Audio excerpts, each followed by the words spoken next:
So, hello vinyl community.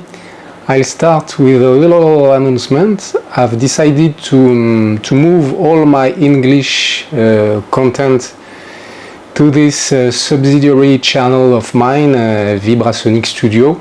So feel free to sub if you like the content, of course. I hope every one of you is doing great. Here over here in France, there is a serious heat wave, man. This is freaking hot. Today the air is a bit cooler, but man, this is hell for us. So I've decided to be part of this thread for once. The 10 record I listen to the most. So thank you Chris of the Long Cut, of course. Thank you. This is a huge success for your channel, for this thread in fact. So the 10 record I listen to the most, but for myself I would say listen to the most not only in vinyl but also in cassette, CDs, stream. Makes more sense for me because, you know, for me at least, in my own humble opinion, hey Felipe, I tend to not listen to the same record on the vinyl via the vinyl format. I think collecting vinyl is a thing that brings you to a much more diverse listening practice, I would say. Let's start. The first one is Prince, Parade. So a little bit of context. Yeah, being from my neighborhood, my school, this type of music, I mean R&B from the 80s, Michael Jackson, Prince, all these records hugely played in the mainstream media. This was everywhere. In the schoolyard, at birthday parties, at home. I've listened to this cassette hundreds of times. Prince. I still listen to a lot of Prince records today, but much less than I used to do in my youth. The greatness, the genius of Prince is kind of borderline, I would say.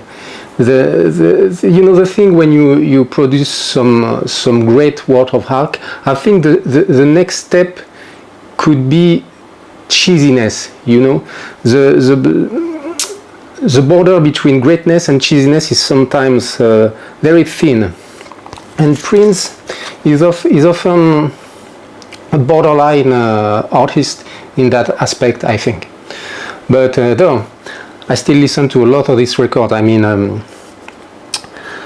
Sign of the Times is one of my favorite of his, along with the Rainbow Children, a much more recent 2001 record, which is a great crossover to jazz too, this one. But yeah, I think I've listened to this, I mean, thousands of times. Maybe, let's see. So there's not necessarily some kind of order, but yeah, the 10 most listened. Next one would be Bleach by Nirvana. Well, of course, you know, Nirvana broke in the mainstream media with the next record, Nevermind. I've played Nevermind to ad nauseum, I would say. It's the kind of record you played while listening to play, while trying to learn to play the guitar. And for me, Bleach is a much more enjoyable listen, because it's kind of there is some kind of innocence in it, some kind of directness that lacks a bit of Nevermind, I would say. I've listened to this cassette tape to death, so much that the tape dislocated itself in the box. This is not, of course, an OG, but a reissue from around 2009, I think. Yeah. But hey, Bleach, very important record for me.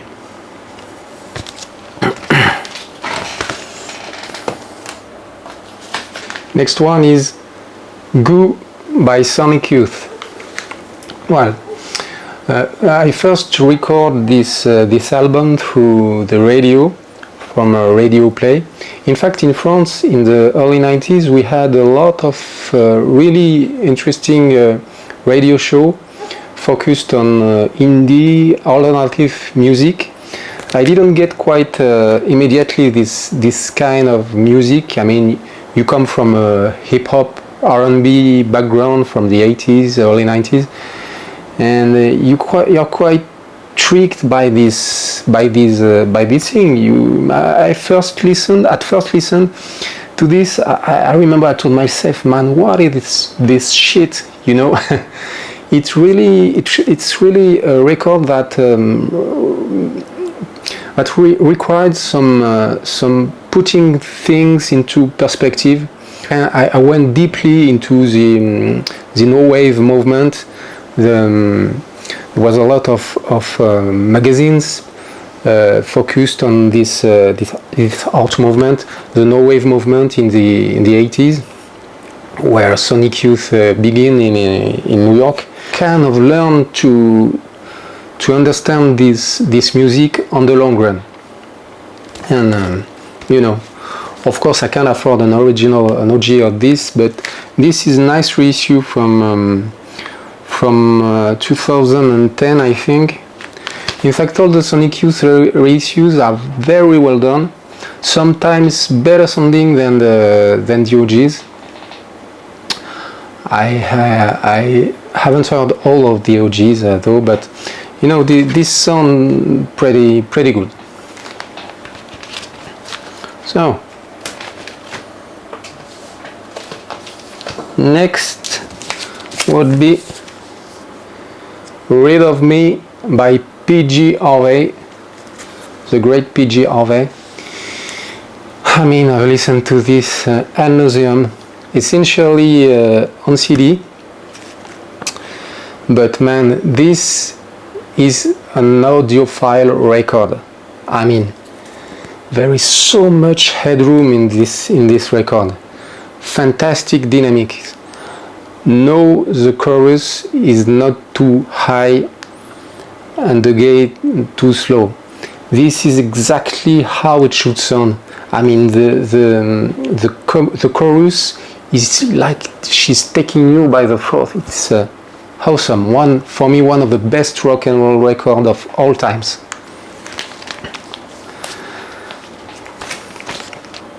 Cool down, jazz bum people. The jazz record are gonna come.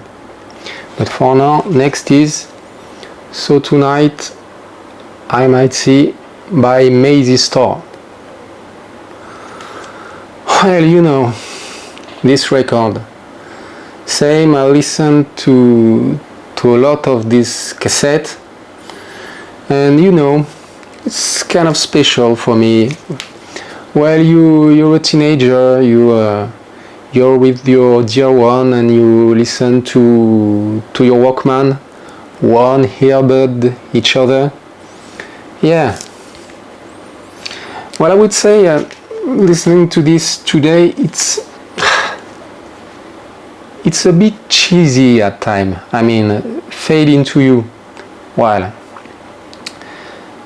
a little bit cheesy, but there is some great songs on it. I mean, Mary of Silence is fantastic, phenomenal composition. Maisie Starr, one of the guy of this was a duo, and Hope Sandoval is the singer, and the guitarist David Roback died a few years ago, if I recall. Yeah. This was important in a sentimental, very sentimental way, I would say. Okay. Yeah, jazz is coming. Not immediately, because next is Movement by New Order. Well, in fact, I transitioned to listen to Prince, to R&B funk records, to this record through Joy Division. Through another New Order record, which is a remix record, you know, with Blue Monday, several mixes of Blue Monday. And I kind of transitioned to R&B from rock, indie rock with New Order. And this record is by far my favorite. This is fantastic. I mean, it's the record who follows nearly the death of Joy Division's singer Ian Curtis. And I mean, your former bandmates put out a record like this just very few time after he passed. This is phenomenal. I mean, the mood, the compositions, there is some kind of atmosphere that recall a little bit of Joy Division, but differently with the New Order, you know, type of songwriting that they are gonna develop on the rest of their career. So New Order movement from 91. Okay. Next,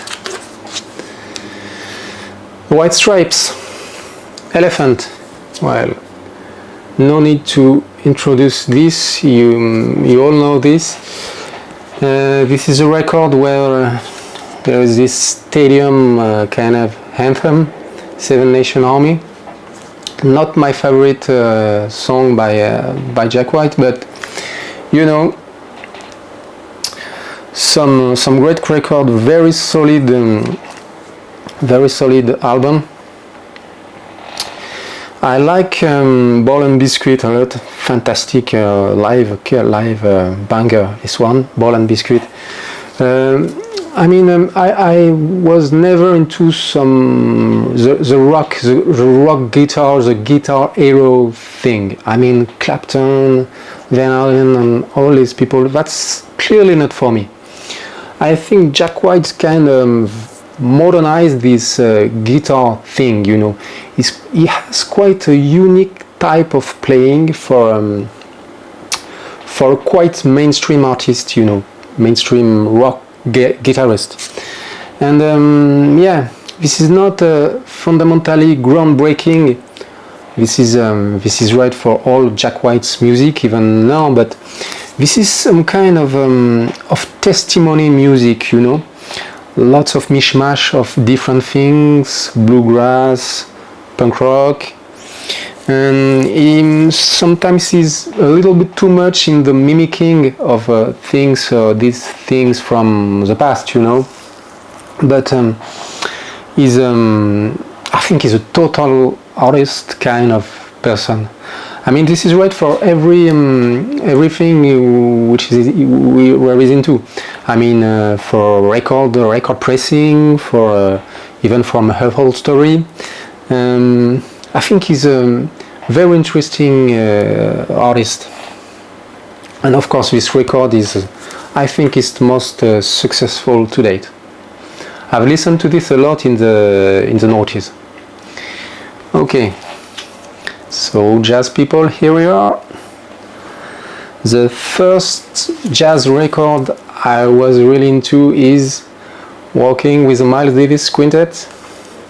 This is the last of the Prestige series of sessions that he put out with this great quintet. In fact, I first heard this on CD. In fact, the very first CD I bought is the OJC CD of this. I can't figure out where I lost it, but this is really the first music I bought with my own money in around 92, 91, 92, I think, with my own money. So I didn't get the jazz thing at the very first listen. Of course, I was too young. I was too far from this music, from its deep understanding. Yeah. I still listen to this on the course of times. Before I really get into jazz, maybe 15 years ago, I would say. But I didn't really get this all the jazz understanding, in fact.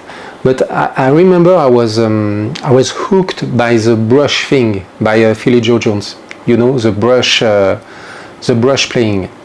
I gifted me with an OJC reissue this year. I didn't quite took the time to listen to this version. I have an OJC, an 80s version of this record. I had an OG a long time ago, maybe 10 years ago, but it was so beaten that I decided to sold it eventually. Yeah, I'm not a huge Miles Davis aficionado, I would say, but I think this is the last quintet that really got me, you know. I mean, there's no need to introduce these people, you know. Paul Chambers, Coltrane, Philly Joe, Red Garland. Yeah, this is really the last period of Miles that really has my full attention. Of course, I love the 60s quartet too, some like Nefertiti, some 70s stuff, even the funk stuff from the 90s. I love some of I dig some live concerts from the last era. Yeah, but yeah, first jazz record.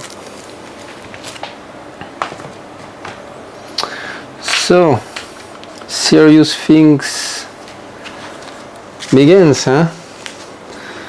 Eric Dolphy. Status. This is in fact a twofer. You know I like twofers. This is a twofer of Live in Europe, which is my favorite Dolphy record, and the other one is Here and There, which is a comp of various appearances in Europe. I mean, Eric Dolphy on bass clarinet. This is clearly I would say this is clearly the thing that touched me the most in music in general. You know, Eric Dolphy plus bass clarinet. It's an instant buy listen for me. So yeah, there is my favorite take on God Bless the Child on this record. I found out recently that the Red Hot Chili Peppers use this take, God Bless the Child by Dolphy, as an intro music for their concert. I was quite surprised, but I think Flea is a massive jazz collector and jazz fan, if I'm not mistaken. But yeah, one of my favorite jazz records, simply outstanding. I mean, he plays with, Booker Little, Mal Waldron, Jackie Beard, Richard Davis, Roy Haynes, Ed Blackwell, George Tucker, many more. Yeah. I mean, Status Seeking is phenomenal too. Okay. So, next and last, I think, Night in Tunisia by Art Blakey's Jazz Messengers, not to be confused with the Blue Note session of the same name, but by different Art Blakey band for Blue Note. This record, in fact it is the very first jazz record I bought on vinyl. This is not the Vic original US pressing. In fact, this is a French Victor pressing.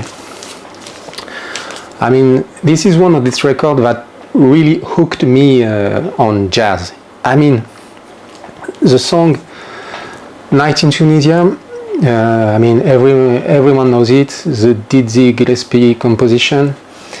This is just one of my favorite things in music. I mean, the percussion thing with all the players, this hooked me every time. yeah. So this was a short one. Thank you very much if you're still there, and yeah, I guess see you on the next one. Bye.